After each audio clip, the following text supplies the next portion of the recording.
Le Fureteur de Burdigala. Christian Massé vous emmène à la découverte des pièces vedettes des musées bordelais et des recoins historiques de notre ville.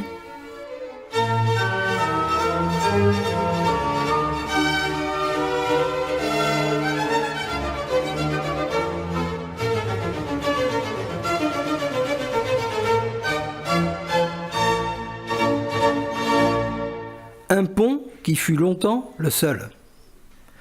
Qui ne connaît pas dans la ville de Bordeaux le célèbre pont de pierre?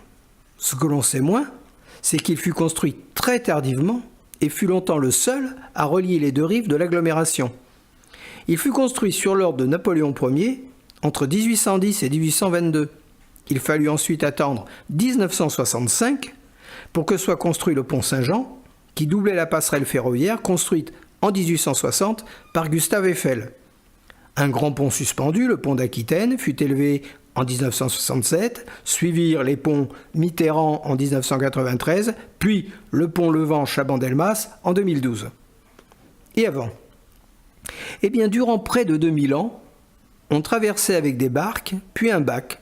Il est certain que l'influence des marées se faisait sentir et que de brutales montées du niveau de l'eau n'arrangeaient pas les projets d'ouvrages d'art destinés à un enjambement du fleuve. Il faut dire que Bordeaux s'était totalement construit sur la rive gauche et la rive droite était délaissée, voire méprisée. Il subsiste encore chez les vieux Bordelais un certain préjugé envers cette rive, alors que, passé la ceinture des cités et tours, des localités attrayantes et vivantes sont à découvrir. L'utilisation de ce nouveau pont et son débouché sur la commune de Senon donna d'ailleurs lieu à des querelles houleuses au niveau municipal. La Cube était bien loin.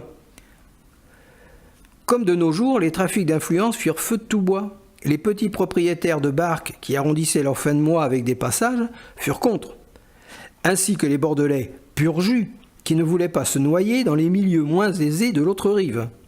Le négoce bordelais reprochait à ce pont de condamner la partie du port de la Lune située en amont de l'ouvrage, avec en particulier les chantiers navals de Paludatte, ce qui finit d'ailleurs par arriver.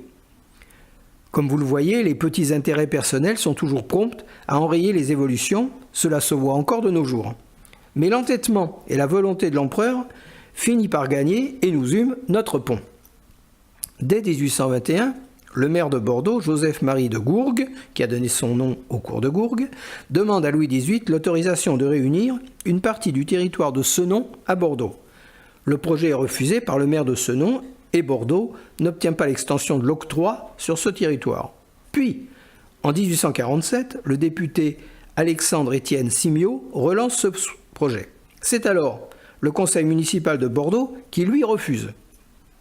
En 1853, le préfet Pierre de Mainck organise une commission présidée par le maire de Bordeaux, Antoine Gautier, chargée d'étudier non seulement l'annexion de la Bastide, mais aussi de territoires sur la rive gauche, Codéran, une partie de Mérignac et une partie de Bègle. Antoine Gautier refuse finalement le projet préfectoral.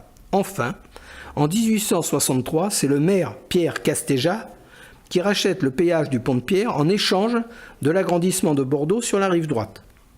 Le décret impérial du 27 avril 1864, sous Napoléon III, décide de l'annexion de plus de la moitié de Senon, ainsi qu'une partie de Floirac et de Lormont.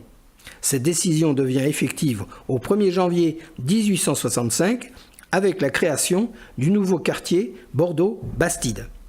Aujourd'hui, les voitures n'empruntent plus ce monument, qui reprend ainsi son allure d'antan, si l'on accepte la moderne silhouette de notre tram bordelais.